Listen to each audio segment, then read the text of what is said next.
aujourd'hui sur les bords du canal Haute-Bavarie sous un breton du Nord pour pouvoir commencer notre apprentissage de lecture de cartes IGN.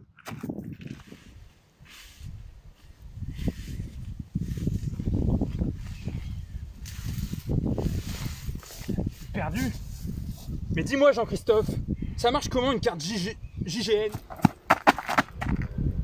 Mais c'est tout simple Victor, l'IGN, Institut National d'Information Géographique et Forestière, a succédé aux cartes d'état-major sous le régime de Vichy. Maintenant il a deux principaux usages, d'une part pour le géographe, afin qu'il puisse connaître le territoire, et d'autre part bien sûr pour le promeneur lambda, pour qu'il puisse suivre les indications cartographiques indiquées par l'IGN. Bon, maintenant la carte IGN, je sais comment l'appeler, mais je sais toujours pas m'en servir. Mais c'est tout simple Victor, la carte IGN nous a beaucoup facilité les choses. Lorsque celle-ci est tenue à l'endroit, on peut lire les toponymes dans le bon sens. Les toponymes sont simplement les lieux, les noms des villes, les noms des lieux dits, des lieux qui sont indiqués sur la carte. Lorsqu'elle est tenue dans le bon sens, donc, elle pointe vers le nord. Donc en bas on retrouve le sud, à gauche l'ouest, et à droite l'est, les 4 points cardinaux géographiques. Connerie de droite et de gauche, ça veut rien dire ces machins-là, hein. Selon qu'on soit tourné, ça change tout. Non, non, non, non et non Victor. Il y a une expérience tout simple à faire. On va se retourner sur nous-mêmes, essayer de trouver des lieux marquants dans notre environnement proche, et les retrouver sur la carte pour pouvoir se situer tout bêtement. Un premier pont, sur le bord du canal d'Air. On voit un ensemble de champs sur la rive gauche du même canal, avec le clocher de la ville d'Inge juste à côté. Un deuxième pont, le pont d'Inge. Et on retourne sur notre rive droite, ici, sur laquelle on se situe.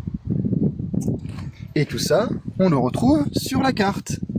Inge, avec son clocher, les champs sur la rive gauche du canal d'Air, un premier pont, un deuxième pont, et nous situons exactement là, entre le bosquet et un champ sur la rive droite. Tous les champs sont en blanc? Du vert de bois? Qu'est-ce que c'est tout ça? Bon, dis-moi Jean-Christophe, c'est quoi les lignes jaunes? C'est quoi les carrés verts? Je comprends rien, c'est vraiment pas clair ta carte. C'est tout simple, Victor. En géographie, lorsqu'on commente une carte, on a ce qui s'appelle le plan classique. Grand 1, la nature. Grand 2, le bâti, c'est-à-dire l'implantation humaine. Et grand 3, tout ce qui concerne les réseaux et activités présents sur la carte. Donc on va commencer tout simplement par voir ce que l'on peut remarquer de caractère naturel sur la carte. Commençons par le commencement. En premier lieu, la cartouche. C'est ce qui nous permet notamment de trouver le nom de la carte. Ici, Lens et Béthune. Mais également de pouvoir situer la carte dans son cadre régional plus large. Par exemple, Béthune, Lens par rapport à Lille, au nord-est, par rapport à Saint-Omer, au nord-ouest. Donc par rapport à son cadre départemental, le Pas-de-Calais, et à son cadre régional, Nord-Pas-de-Calais ou Hauts-de-France aujourd'hui. Donc si on descend aussi un peu plus bas, on trouve ici la légende, qui nous indique notamment à quoi correspond, à quels objets géographiques, à quels lieux correspondent les figurés illustrés. Pourquoi par exemple un canal est mis en bleu? Pourquoi par exemple une forêt est mise en vert? Pourquoi par exemple nous pouvons trouver différents types de toponymes? Tout cela sera décrypté et analysé dans la légende. Alors commençons notre plan classique. Grand 1, la nature. On va tout simplement prendre un exemple qui se trouve à côté de Béthune, donc ville moyenne du Pas-de-Calais. Ici il s'agit des marais de Beuvry. Dans notre plan, notre première partie sur la nature, parlons tout d'abord des végétaux. On remarque ici un ensemble de figurés surfaciques verts, qui illustrent notamment la présence de marais. On trouve également un ensemble de figurés bleus, qui montrent la présence importante d'eau. Or ici, ce que l'on peut sortir de ces différentes observations, c'est qu'il s'agit d'un marais, puisqu'on voit qu'un ensemble de petits étangs, de petits résidus d'eau, reste présent, bien que canalisé par l'homme. Ce qui a montré que cette contrainte avait pu être dépassée aujourd'hui via un ensemble de travaux humains d'appropriation de tout ça. Et enfin, dernier élément, le relief. Bien sûr ici, vu que c'est un terrain assez plat, difficile de le voir, mais on peut trouver une carrière juste à côté, où on voit un ensemble de lignes qui s'enchevêtrent. Il s'agit des courbes de niveau, qui permettent de voir les différences de relief.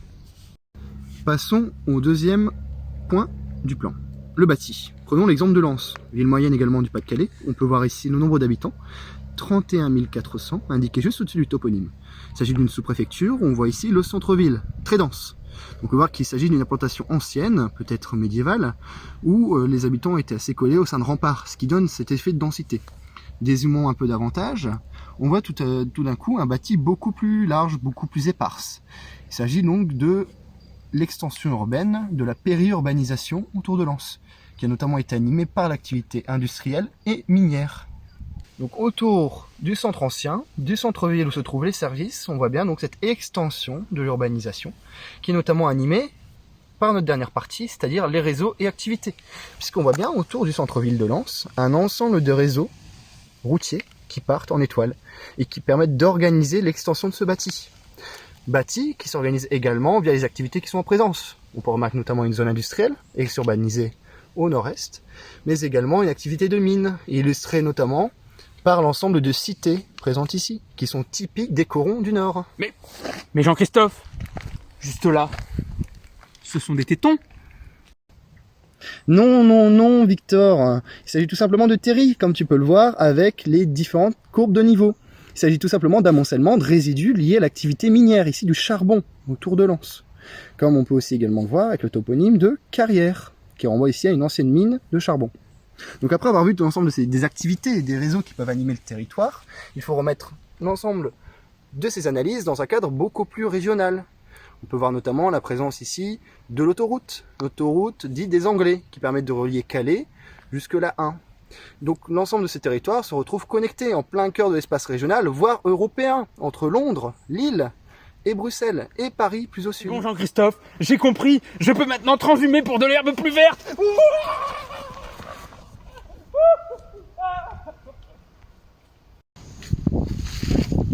Saleté de carte d'hygiène. C'est quoi ces routes violettes sur la carte alors qu'elles sont grises? Merde!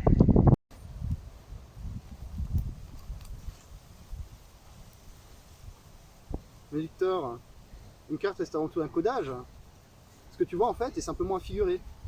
On a mis sur cette route un figuré rose pour montrer qu'il s'agit simplement d'un chemin de promenade. Il ne s'agit pas de montrer le réel tel qu'il est, mais juste de montrer le réel pour qu'on peut le comprendre de manière intuitive via une légende, un ensemble de couleurs. Donc il s'agit avant tout d'une carte limitée, d'une représentation limitée du réel. Mais Jean-Christophe, cette carte est au moins aussi limitée que moi.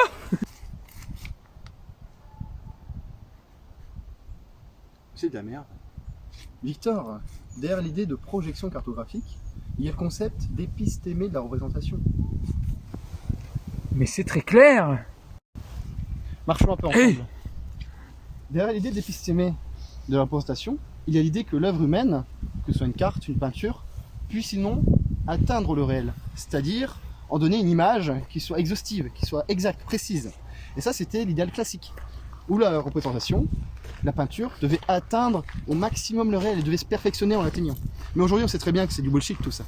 Et qu'aujourd'hui, les figurés, la carte, cette surface plane, avec un ensemble de figurés, de couleurs, de schèmes qui sont employés, n'est rien d'autre qu'une illusion, qu'une sorte de simplification du réel. Et qu'il faut dépasser cet aspect plan pour voir la profondeur du réel derrière.